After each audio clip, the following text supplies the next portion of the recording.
Some believe that family vlogging channels on YouTube should not be applying for Paycheck Protection Program funds, and I have some mixed feelings on this, which is what we are going to get into right now. But first, let me introduce myself. My name is Nick Zangel. This is the place where we confront woke cancel culture head on. First, let me give some credit to the YouTube channels that actually brought this issue to my attention, which were radiantbritt and the Dad Challenge podcast. It got me thinking, and I actually want to add a few things that I don't think are really being talked about enough, or maybe not at all, regarding this topic of family vlogging channels on YouTube applying for Paycheck Protection funds.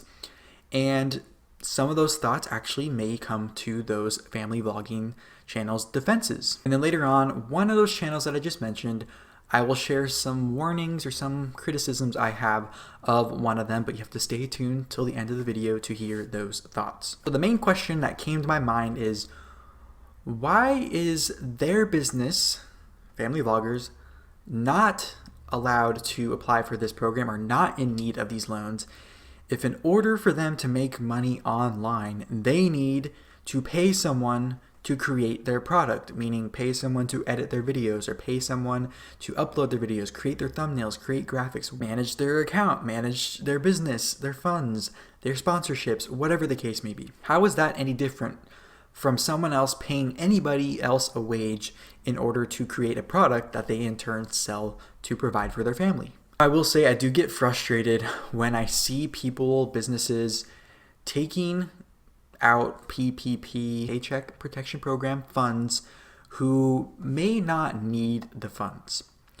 And I personally see in my real life people who are just trying to stay afloat, even with assistance from the Paycheck Protection Program. If the government is telling entire industries to shut down or that they can't open, they should be helping that entire industry stay afloat with a certain program. If some people in that industry get PPP funds, I think anyone should be able to, right? Because in my opinion, helping only a certain sector within the same industry is perpetuating that two-tier system that so many people come out against in the name of this wokeness that has been used to criticize these family vlogging channels for taking out PPP funds. You may be asking, the government isn't shutting down social media or telling people they can't be on social media. So how can these family vlogging channels be hurting from the pandemic? Well, one defense on their side is, if the economy as a whole is seeing unprecedented levels of widespread halting of production and whatever the case may be, it can affect these family vlogging channels directly because online revenue is built from advertising. And when businesses that advertise on YouTube can't even pay their employees, then most likely they probably won't be advertising online. And I'll touch on the flip side of that in a little bit, but this to me is an argument for why government shouldn't be handling things of this proportion, which I think should be easing some of your minds who may be concerned about the expansion of the welfare state as a result of the pandemic. Most notably, the conversation around universal basic income, or what is called UBI. Side note, I think it's funny when people say UBI because I keep thinking they're saying UTI, which, anyways. So increasing government involvement, to me, doesn't necessarily mean an increase in good that the government can or will do. We can also say, oh, well, then why don't these family vlogging channels just learn how to do everything on their own? And I think that'd be personally very interesting to see actually happen in regards to their videos, like actually see the ones who really edit their videos and the ones that don't, and see the ones that don't have to edit and upload and do whatever the case may be, and see the fallout from that. I think that'd be very interesting to put that out on blast and really expose people. But everything you see on my channel, for instance, is done by me. Don't know if you can tell or not, but I hope there is a visible kind of evolution if you go back to my older videos over the past year on what I have improved. I've had a few comments recently saying they like my improvement since they've been watching. I do all the prepping, I do all the filming, I do all the editing, I do the graphics, I run my own email list, I upload to all the platforms myself. So I understand why anyone who does daily videos, especially if they have kids and a family, why they would outsource some of that work to other employees and pay them to do it. However, the PPP program is really meant to help those businesses who have been told they cannot open or must limit their opening or take some extra measures to stay open, not necessarily for the businesses like independent media or others that maybe haven't been negatively impacted in the same way that others have due to the pandemic. And I'm going to give these family vloggers the benefit of the doubt and saying that maybe back when they applied for these PPP funds, that my theory I touched on earlier about how the revenue into YouTube could have been cut very severely if the continuation and the reality of what was happening then continued on and actually got worse.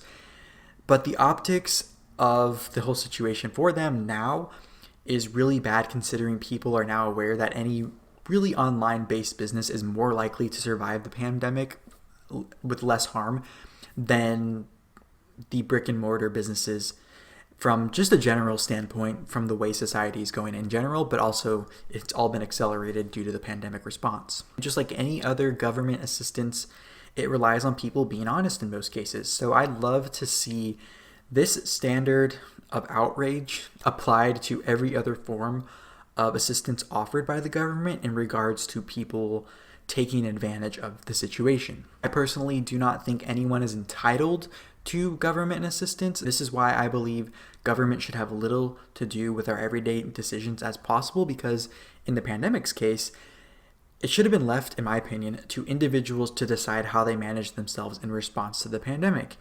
If you were scared or more vulnerable, then stay home. If not, live your life with reasonable caution. And even if you are vulnerable, but you're not afraid, who am I or anybody else to tell you that you can't take risks?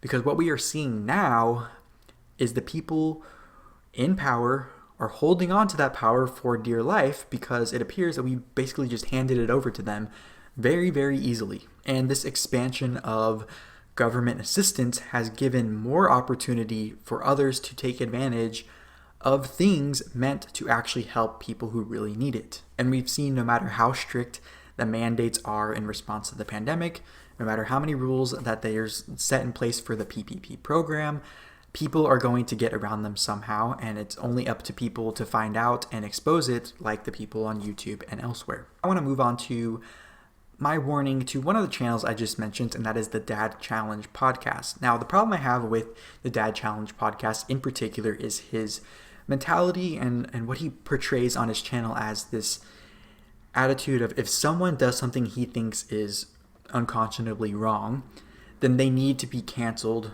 period. Now, I personally think this is a very dangerous path to go down, because if you watch his videos, he calls them snark, which I get, but he could very easily be canceled himself, because he could be taken as someone who bashes people's looks or bashes things that are kind of societally a little less acceptable now. And again, I understand his strategy to grow his following is based on kind of entertainment and this snarky attitude, which then in turn allows him to talk about more serious subject matter and have a bigger audience to say that to, which I think is smart. But the cancellation will soon turn on him, as it does with many others who take this similar woke approach to things and perpetuate this cancel culture onto others. For instance, I could say Josh from the Dad Challenge podcast comes off as elitist if I just watched his video commenting on the extreme cheapskate lady who has a YouTube channel, for him making fun of her for living below her means.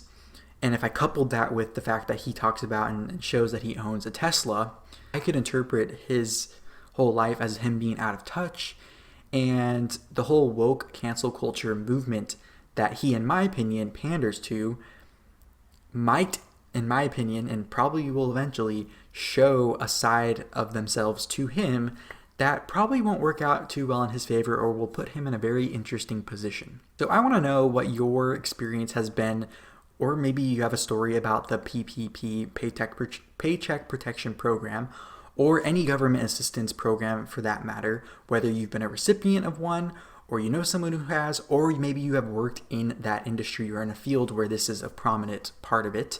Let me know in the comments below, and make sure to tap or click the screen beside me for more videos if you are watching on YouTube. Make sure to tune in every Monday and Friday at noon Pacific Standard Time, and if you are on YouTube, make sure to join me for the premiere where we chat live in the comment section as we are watching the video together for the first time. Bye-bye.